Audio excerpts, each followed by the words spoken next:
मैंने जो खबर सुना है कि चरेलाम में आज एक व्यक्ति का मृत्यु हुआ है, सबसे पहले मुझे बहुत ख़राब लगा और सब लोग कह रहे हैं कि एक वर्कर मरा है, लेकिन मेरे लिए तो ये सबसे पहले किसी का पिता था, किसी का हस्बैंड था, किसी का भाई था और उसके बाद सबसे इम्पोर्टेंट हिंदुस्तान का एक नागरिक था।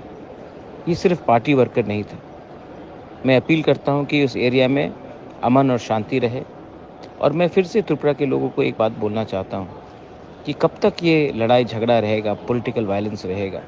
कब तक हम इन्हीं पॉलिटिशियंस की बात सुनकर एक दूसरे से लड़ते रहेंगे?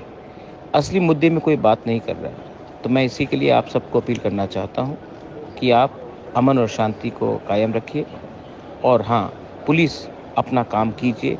गुंडा गुंडा होता है, उनका कोई धर्म नहीं होता है, उनका कोई पार्टी नहीं होता है। जिसने इनका इनका मर्डर किया है, जिसने इनको मारा है, इनके खिलाफ कार्रवाई इंडिपेंडेंटली सख्त से सख्त होनी चाहिए। हम भाई।